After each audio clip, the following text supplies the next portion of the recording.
Hello everyone. In this video lecture, I am going to demonstrate how we can use Octave Online Cloud IDE that can be used as the alternative for MATLAB in a standalone computer. In this online IDE, I will show you how to run MATLAB commands and how to run MATLAB programs, that is MATLAB M5. So before running commands and programs, let me first tell you about the interface of this online IDE. So you can see this is the interface of this IDE, and you can reach this IDE using this link. Okay. Now let me show you different parts of this interface. This is the command prompt. Here you can write MATLAB commands and you press enter, that will be executed here. And whatever variable you are using in your MATLAB simulation, that you can see here in this portion. And this is the portion where you can write programs. And here different options are there, like for delete, edit, download, sharing, save, different options are there. And this is for running option. And here you can see different options are there. This one for new file, this for refresh, so this for uploading. Okay. Now let me first show you how to run MATLAB commands. So first let me clear this window by using the MATLAB command clear. It's clear. Now let me clean this window by using MATLAB command CLC. Okay. So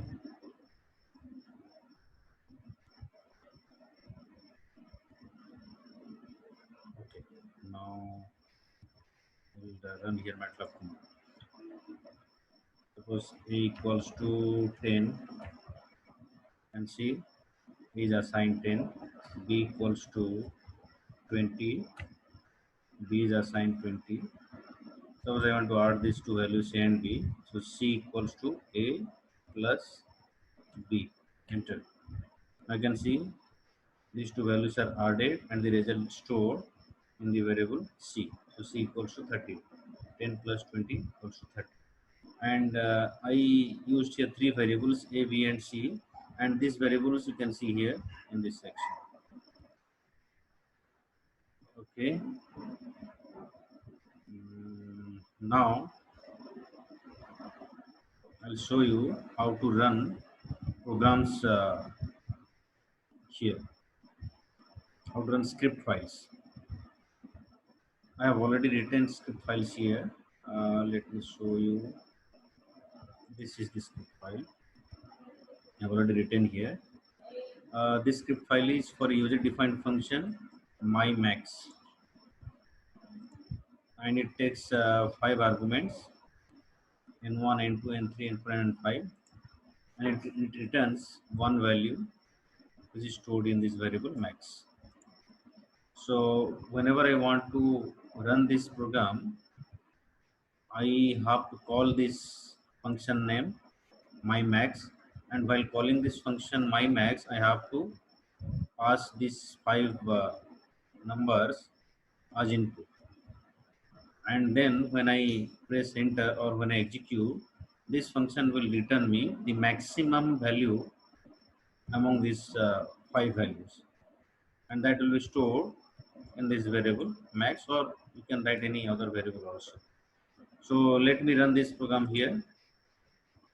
Okay, so I have already 3 variables here, A, B, C, in this environment. A equals to 10, B equals to 20, C equals to 30. Let me use another two variables. D equals to 40, E equals to 50. Okay, now I have five values. A, B, C, D, E. A is 10, B is 20, C is 30, D is 40, and E is 50. Okay. Now I want to pass these five values to this function my max, and I want the maximum value of this to be returned. So let me call this function. Function name is my max, and I'll pass the values a comma b comma c comma d comma e bracket end. So whenever I will call this function, it should return me the maximum value. Here the maximum value is 50 e 50. So it should return 50. And whenever this will return this maximum value, I should keep it inside a variable and let it be result equals to my max. Okay, now I'll execute. Now just press enter. Now I can see here it is executed and returns the maximum value, which is 50, and that is stored in this variable result. And you can see the result variable is also created in this environment. You can see result. So this way we can run MATLAB programs here. MATLAB scripts can be run here. You can write here, edit here programs. You can see here this option drop files here to upload. So you can also write your programs in any editor like Notepad or Notepad++, and save it with the file name .m, and then you can drag that file by left click and drop here, and it will be uploaded automatically, and after that you can run. Now let me show you that. I have already written some MATLAB programs. Um, Let me see which one I'll take. Take XOR. Okay, this XOR operation. So this is a MATLAB script file. Let me open this Notepad. Okay, so this is the function. XOR is the function, user defined function. It takes two values, a and b, and it will return the XOR of a and b, which will be stored in this variable output. And this is the logic of XOR operation, and this is the program. So now let me drag and drop this file. So left click, then drag and drop by releasing your left click here. And I can see it is uploaded here. Let me minimize this. Okay, now I will run this. So I'll run here in command prompt. So the function name is XOR. XORR is the function name, and I'll pass two values. Let me pass 1 comma 1.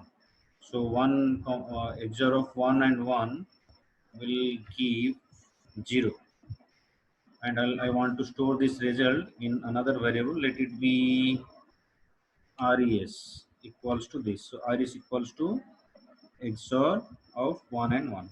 Okay, 1 and 1. So now press enter. I can see here the result res equals to 0. Now let me pass different value. So res equals to XOR, and I'm passing 1 comma 0. Okay, press enter. I can see the result is 1. Of course, XOR operation, if you do between 1 and 0, you will get 1, because XOR of two same values is 0, and XOR of two different values is 1. Now let me do this for 0 0. Res equals to XOR pass 0 comma 0, enter. You can see the result is 0. So this way you can run MATLAB script files here. If you want to delete these files also, you can delete by you select here and you click this delete button. It will be deleted. And you can run as many number of files here. Just drag and drop here at this place. It will be automatically uploaded, and then you can call that function here. And if you want to just run a MATLAB script file, you upload here by drag and drop, and then you can run here. But if you are running MATLAB user defined functions, then you have to call here at the command prompt. Thank you.